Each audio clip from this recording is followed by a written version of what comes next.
আপনি তরিকায়ে মাঝভান্ডারিয়ার ভক্ত অনুসারী, আপনার চালচরণ, আপনার কথাবার্তা, আপনার আমল আখলাক, আপনার পর্দাপুষিতা দেখে ওই মুনাফিকরা যাতে বুঝতে পারে এটা বন্ড পথ নয়, এটাই সঠিক পথ।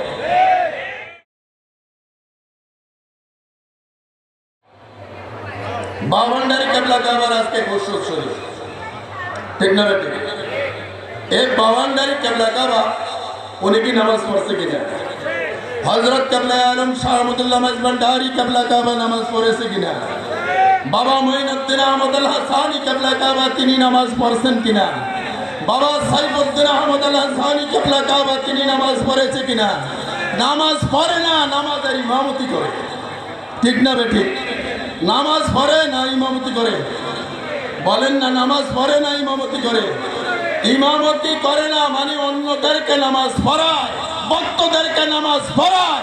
তাহলে আমি উদারত আহ্বান জানাবো, আমাদের তরিকায়ে মাঝভান্ডারিয়া যাই মঞ্জিলের ভক্ত হয়ে থাকেন, আপনাদেরকে উদারত আহ্বান জানাবো, এলাকার মধ্যে এমন ধরনের কথা বলে বিভ্রান্তি সৃষ্টি করবেন না। সেইগুলোর জন্য আমরা জবাবদিহিতা করতে হয়, ঠিক না বেঠি? আমার এলাকার মধ্যে সবাই এরকম কিছু আছে, দৌড়ে আসে, আপনার পীর ভাই উমুকে বলছে, আপনার পীর ভাই উমুকে বলছে, আপনার পীর ভাই উমুকে বলছে রোজা থাকার দরকার নাই। আমি বললাম সে আমার পীর ভাই না। আমি বললাম কি, সে আমার পীর ভাই না, সে খলিফা হতে পারে।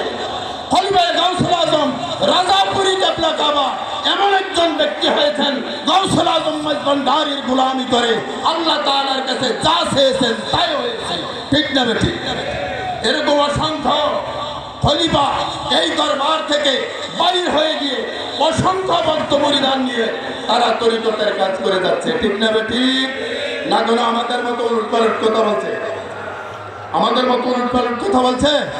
আমি আপনাদেরকে উদারত আহ্বান জানাবো, আমাদের মা বোনেরা যারা ডান পাশে রয়েছেন, আপনাদেরকে উদারত আহ্বান জানাবো, আপনি তরিকায়ে মাঝভান্ডারিয়ার ভক্ত অনুসারী, আপনার চালচরণ, আপনার কথাবার্তা, আপনার আমল আখলাক, আপনার পর্দাপুষিতা দেখে ওই মুনাফিকরা যাতে বুঝতে পারে এটা বন্ড পথ নয়, এটাই সঠিক পথ, ঠিক না বেঠি?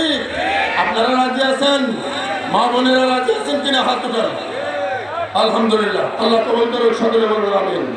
আমি মাঠে আমার ভাইরা যারা রয়েছেন, ভাইরা বাবারা আপনারা যারা রয়েছেন, আপনাদেরকে উদারত আহ্বান জানাবো, এই জাতীয় লোক যারা আমাদের তরিকার মাঠের মধ্যে বিভ্রান্তি সৃষ্টি করছে তাদেরকে চিহ্নিত করে আপনারা তাদেরকে সঠিক করতে হবে, ঠিক না বেঠিক? বলেন ঠিক না বেঠিক? কেমনে ঠিক করবেন আপনি? আপনি তাকে কিভাবে ঠিক করবেন? লাঠি দিয়ে পিঠে? লাঠি দিয়ে পিঠে না, তাকে ঠিক করতে হলে ডাক্তারের কাছে নিতে হবে। কোথায় নিতে হবে? যদি কোনো ইমার্জেন্সি রোগী হয়, ডায়াবেটিসের রোগী হয়, হার্ট অ্যাটাকের রোগী হয়, ডায়রিয়ার রোগী হয়, তখন আমরা কি করি? তাকে ঘরের মধ্যে নিয়ে বসে থাকি না কোনো হাসপাতালে নিয়ে যায়? বলেন কোথায় নেয়? ডাক্তারের কাছে নিয়ে যায়।